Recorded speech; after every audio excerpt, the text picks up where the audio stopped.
Hello, Novels and Bits listener. This is your host, Chizuba, and I am so glad to be here with you today. Chizuba Katie, again, in case you're meeting me for the first time. Novels and Bits is a podcast where I share full novels that I've read, but today we're having a special episode, and here is what it's all about. So what's the special episode about? It's simple. I am in love with all things story, and the truth is I read more novels than I watch movies or engage in any other thing, right? This is why I launched a podcast where we just gist novels that I've read, and I bring you up to speed on novels that you also might have enjoyed if you had more time. And I'll also recommend other books similar to it. So even in case I have spoiled that one, at least you can read something similar for yourself and enjoy it when you have the time. However, today is a special episode, and it's special because I'm not going to be gisting a novel. So what am I going to do then? Here's the thing. I like Korean dramas. Okay, hold your horses just in case you're prejudiced. This particular story, I am only gisting like the first 7 episodes. I'm not even done with the rest of that season, and I might not even finish it. And that's not even what matters. For me, what matters right now is that this is such a good story. There's just so many takeaways from it, and I really wanted to share this with you. And you'll see why. You just see why I had to share this story with you. Okay, let's start. And while we're gisting, catch you up to speed on whatever's been going on with me. And I hope you are able to tell me via text or whichever medium how you are, what's going on with you. I'd always love a chat. I am always open for it. Okay, so our lead character is Deborah, but Bora. That's what she's called. And she's like this 40-year-old woman or something. And she's a dating coach. So she teaches people, especially women, how they can succeed at love and career like her. Because she's like really super successful and, really killing it. And she's been going out with the heir of this chicken company for 3 years. And at the recent hangout with their friends, the man even announced that they would marry within the year. So this is how Auntie started waiting for proposal, thinking up all the ways that he would do it, only to get disappointed each time. What did she not imagine? And also, actually, today's episode is coming quite late. Normally, it should have already been uploaded since 6 a.m. or thereabouts. You won't believe what happened to me. Well, I couldn't finish typing the story on time. And I had to spend time, a lot of things got in the way. Which is exactly why when I started this podcast, the format of this podcast is 5 weeks on, 2 weeks off. For 5 weeks, I share two episodes each. Then 2 weeks, nothing. I'm just going to keep promoting the ones that I have recorded. And then I'll spend that 2 weeks writing fresh scripts, reading novels, and, recording new podcasts. Because I don't want to burn out. So I had to come up with a system that I can share the stories with you without experiencing burnout. So what's your own way of just coping with something that you love to do, you're committed, but you want to avoid burnout? Let's move on with the story. Okay. Now, the guy she's dating, his name is Juwon. So on the day to their anniversary, he called her saying, I have something to tell you. She was like, what is it? He was like, that is really important. I don't want to say it over the phone when we see. So she was just all excited. Oh, he's going to propose today. She dressed the part. And then she went to see him, only to find out that his big news it had to do with his work, that he's expanding the business. Bumma. Meanwhile, Jin Lee Publishing House became interested in working with Bora on her next book because apart from being all of this dating coach, radio personality, and many things she's also a 3 times bestseller. And they were like, why not get her, that she wants to leave this her other publisher, let's get her signed on and everything. More specifically, it was the president who wanted to have on board. The name of the president is Sanjin. But the vice president, Yusok was just against it, Suhok. So he said Bora was too many things, that we don't even know which one she is. She's influencer, she's really personality. She used to appear on TV, she has dating columns, she's an author. Only one person. So to him, he felt that Bora didn't fit their vision, that she was just too confusing. And that thing else, he didn't like her books. Because he's like, what kind of title is what you got wrong about your love life? That is pretentious. He felt she was just a know-it-all who likes to poke nose into other people's love lives. So the next day, Bora was on a TV show where she gave advice to a woman who wrote in about this guy she's been seeing for 4 years who was hot and cold. They went to the same school and he never actually asked her out. They just got together and they've been together ever since. You know, that kind of organic get together and stuff. So he often said contradictory things like, I hope our baby takes after you. And next thing he'll say, if you want to have a boyfriend, wait till I approve. Like, why are you like back and forth? So after Bora heard the full story of this woman, what she wrote in, she was very brutal in her critique of this guy. She showed no mercy and she asked the girl in question not to wait for a guy like him to commit. She called him selfish and a typical bad boy. So Hawk was on his way to work. He was listening he was tuned into this radio show, so he was listening. He was awfully bothered by both the story and then Bora's advice. In fact, it was to the extent that he started questioning his own relationship to the girl he was currently with. And then he realized that he'd been treating the girl like the guy in the story. To change things, like he was like, that let him not be the one that the girl will come and break up with or something. So, and he's never bought a ring for the girl. He'd never done cutesy stuff with her before. He now finally said, okay, he went to shop for a ring to give to the girl. At the store, he met Bora, and Bora was there to request that the salesman should suggest a particular ring to her boyfriend when she came with him. You get that kind of thing. Auntie don't tire to wait for her boyfriend to propose. She's like, I'm just going to hurry things along. So she went to a store in advance to shop for a ring. So, and then, now she now plans to bring him. And then it's not being a natural suggestion of, oh, let's get this ring. That kind of thing. So that's what she was trying to do. That's where Sohok met her for the first time. He didn't even recognize her. Because Uncle was another complaint he had about her is how is her face is. Because in the 3 books she's published so far, her face was like the pictures were different in each one, and in 3 of them she's not looking the same. He can't recognize her in 3 of them. So it made sense that as he met her in real life for the first time, he didn't even know it was her. That is the girl, that is the dating coach that they were asking him to sign. You understand? He did not recognize her. In fact, they even ended up in a mild argument when she texted him, because when the salesman was like, so what do you want the ring for? What purpose? And he was like that he did not know. And she was like, that don't even know the purpose behind the ring you want to buy. So she just playfully told the person, tie the ribbon loose, because he's going to return it. She just said it as a joke. Out of vexation, the guy just pointed at the ring that she was trying on and told the saleswoman that is that one that she's wearing that he wants. And since Bora had not yet paid for it yet, it was just something she wanted to bring her boyfriend to, so that they would buy together. The salesman was now collected it from her fingers, but I beg, let me collect and give the person who is ready to buy. Bora was miffed, but she just quickly got over it because her best friend Yujong called her and was like, you can't believe I just sold you one, and he just bought this ring at this small. So she was just happy, she was excited. And so even when she ran into Suhawk later at the cafe where he was going to meet his girlfriend, that she just wished him good luck. That was how on cloud 9 she was. Unfortunately, Suhawk's girlfriend was the one who submitted that story that Bora gave advice on, that Suhawk listened to on his way to work. It was their story. And going by what Bora said, she broke up with him. The girl now broke up with Suhawk, and he didn't have the courage to bring out the ring and give her, which likely would have changed her mind if he did. But when he found out that she was running a fever, because, going back, he touched her head. Oh, you're running a fever. He rushed to the closest pharmacy to get drugs for her, and then watched her leave in a taxi afterwards. You could have just given the girl the ring and told her, do you get? The girl is leaving you because she feels you can't commit. And Uchegi was just not there. Your mind was just not there. Uchegi, now that your mind has been called to it, do the right thing now. No. Do you get? Heartbroken, Suhawk went to a bar. He got himself drunk. He's still heartbroken. No. This is a girl he's forming that he does not like. He's giving space. Not that he was forming that he did not like her. I don't even understand her. He's fond of her. I mean, he's done some sweet things for her, but most of the time he's just more like bro, thinking she doesn't really like some cute things, so he's not really doing it for her. So this teaches you a lesson. Please, if you want something from man, say it.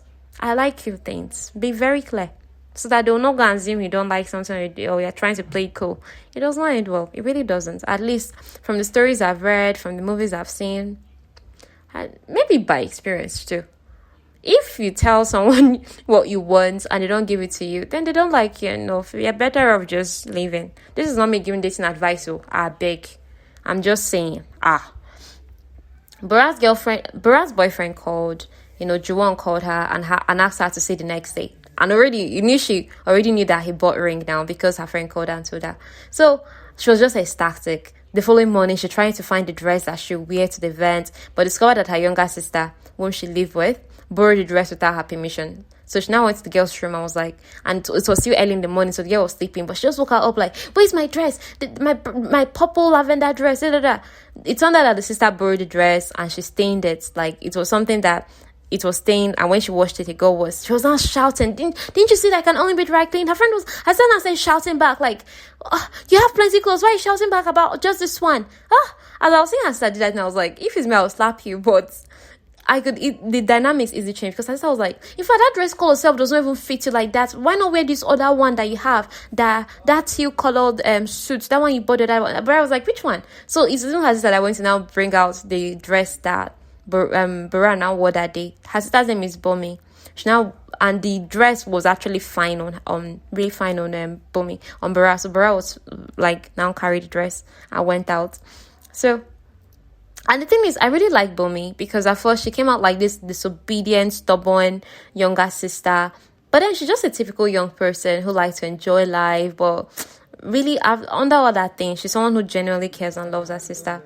So Bora's boyfriend took her to see a movie in a theater that was rented out, and Bora had expectations. Oh my gosh, okay, this is so cliche, but it doesn't matter. He can propose here, and stuff. Uncle did not see no propose. All the waka that day, he did not see propose.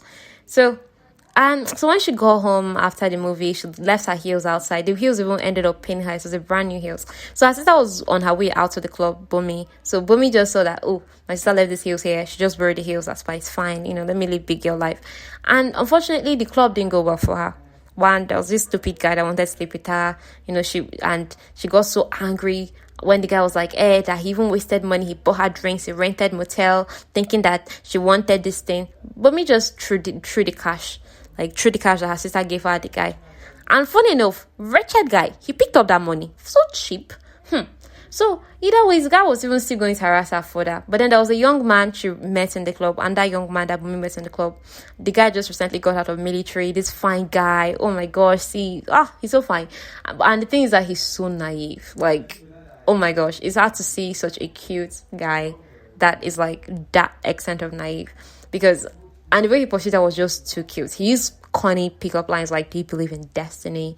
And, he first met her inside the club. And when she was now arguing with that nonsense guy outside, the guy still showed up again and defended her. And, because she had no money to pay for bus fare now, because she threw the money on the other guy out of Vex. He was one who paid for bus fare and, watched, stay with her on the bus, and she dropped off at her own bus stop and everything.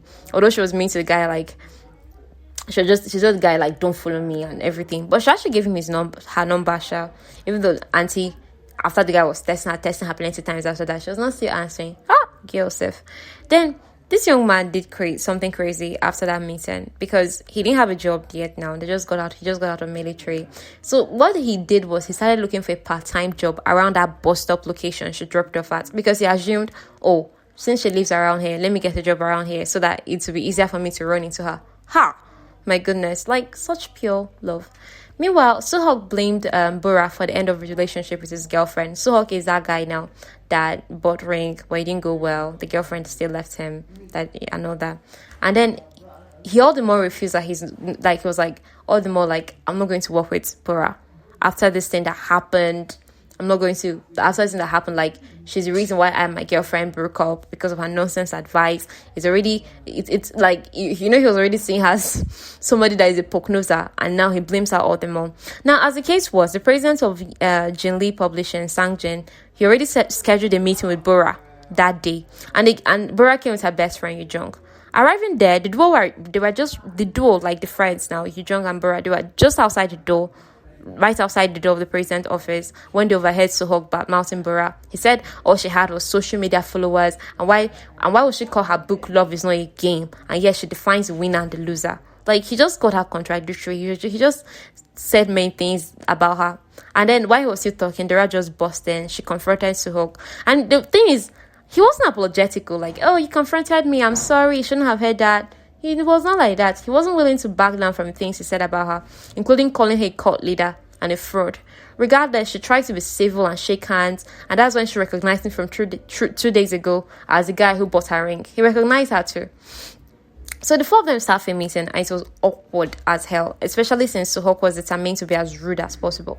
It made Bora determined to be in his face as much as possible, that enemies to lovers trope kind of thing. So just because of to annoy him, to vex him, she was like, I'm going to work with you people, I'm going to sign this contract. So they all went out for a celebratory meal and karaoke. After drinks and some time together, things were less awkward now. Then Suhok and Bora, they happened to step out at the same time to get taxi to go home. It was night.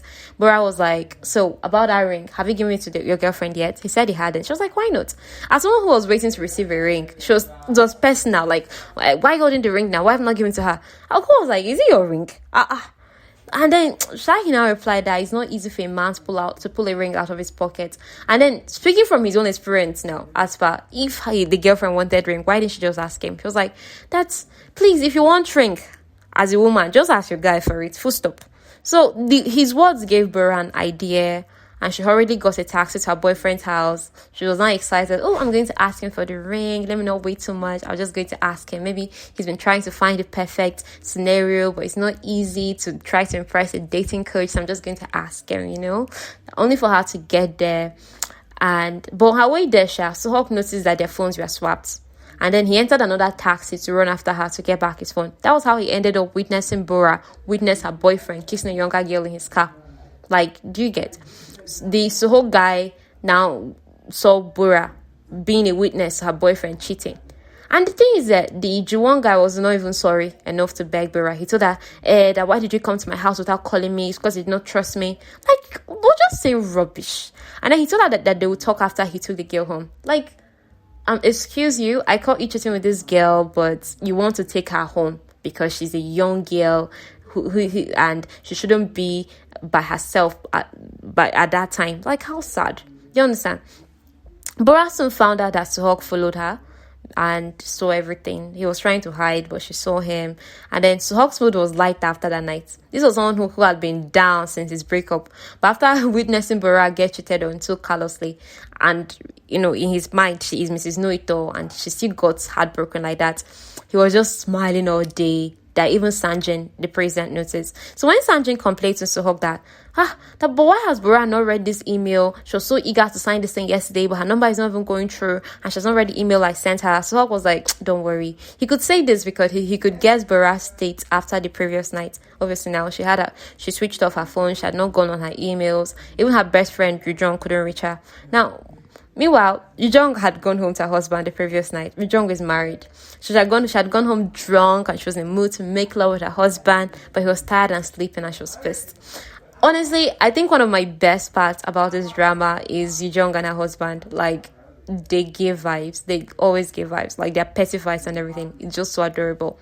So, when Yujong did eventually see Bora, I think she saw her the next day and everything. Bora now told her what happened. She was like, let's go somewhere fun to get our mind off of it. Bora was like, I just want to go to your husband's bar. Like, Yujong's husband, his name is I think that's Jinwoo.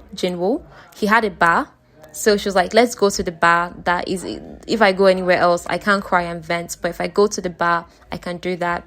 So she often hung out there normally, even when the bar was closed. So best friend privileges now. So arriving at the bar, they saw Juwon's car outside.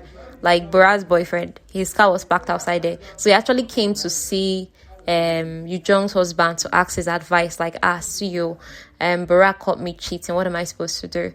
So Juwon was like, that what you did, you forehand sharp, but Bora is cool. If you actually apologize to her, she'll take you back. But then Juwon was like, he was not hesitant to actually apologize, because he actually felt relief that Bora caught him with that girl. It's true he actually bought a ring to propose to her, but he'd been reconsidering it, because especially since he started to feel suffocated around Bora. He was hesitant to apologize because once he did, he felt like he had to marry her, and the thought of being with Bora 24/7 was just too much for him. Jiwon, what's his name? Jiwoo was like, that's how marriage is. You be to them 24/7. Like, it's normal. Like I know you are getting cold feet right now, but that's just plain marriage for you. Just get it over with.